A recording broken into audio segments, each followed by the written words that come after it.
Hi friends, welcome to my channel. ఇవాళ నేను మీకు గోళే కూర మామిడికాయ పప్పు ఎలా తయారు చేయాలో చూపిస్తానండి.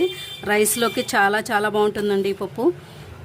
ఈ ఆకుని గోళే కూర అని పిలుస్తారండి. ఒక్కొక్క కాడలు తీసేసుకోవాలి. ఓన్లీ పప్పుకి ఈ ఆకులు మాత్రమే వేసుకోవాలండి.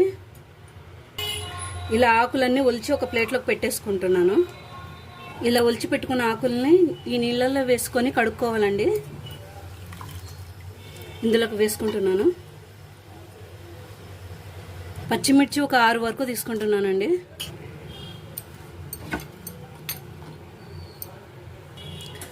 చిన్న ఉల్లిపాయలు 2 కట్ చేసి పెట్టుకున్నానండి, అవి కూడా వేసుకుంటున్నాను. మామిడికాయ చాలా పులుపు ఉందండి, అందుకు నేను సగం మాత్రమే వేసుకుంటున్నాను.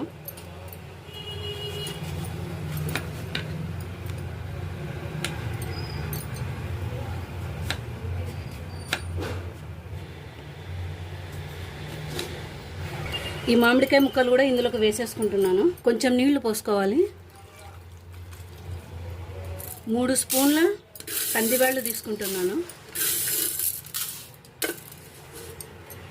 ఈ కందిబ్యాళ్ళని కడిగి పెట్టుకుందాము. ఇప్పుడు సరిపడా నీళ్లు పోసుకోవాలి. కొంచెం పసుపు వేసుకుంటున్నాను. దీన్ని కుక్కర్లో పెట్టుకొని 3 విజిల్స్ వచ్చేంత వరకు ఉడకబెట్టుకుందాము. కుక్కర్లో 3 విజిల్స్ వచ్చేంత వరకు ఉడికించుకున్నానండి. ఇప్పుడు ఒక గిన్నె తీసుకొని ఒక గిన్నెలోకి వేసుకుందామండి. పొయ్యి మీద పెట్టుకొని 10 నిమిషాలు మగ్గించుకుందాము. రుచికి సరిపడా సాల్ట్ వేసుకుంటున్నాను. కొంచెం కొత్తిమీర, మూత పెట్టుకొని 5 నిమిషాలు మగ్గించుకుందాము. పప్పు అంతా ఉడికిందండి. ఇప్పుడు కిందికి దించుకొని ఎదుపుకుందాము పప్పు గుత్తితో.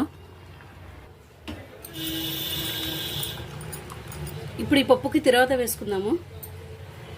1 స్పూన్ ఆయిల్ వేసుకోవాలి. 1 స్పూన్ ఆవాలు, జీలకర్ర, 1 ఎల్లిపాయ గడ్డ ఒలిచి వేసుకుంటున్నాను. ఉట్టిమిర్చి 1 తుంచి వేసుకుంటున్నాను. కొంచెం కరివేపాకు. ఈ తిరగతని పప్పులోకి వేసుకుందాము.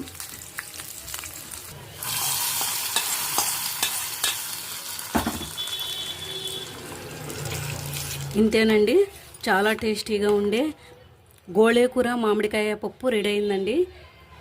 ఈ వీడియో మీకు నచ్చినట్లయితే నా ఛానల్ని సబ్స్క్రైబ్ చేయండి, లైక్ చేయండి, షేర్ చేయండి.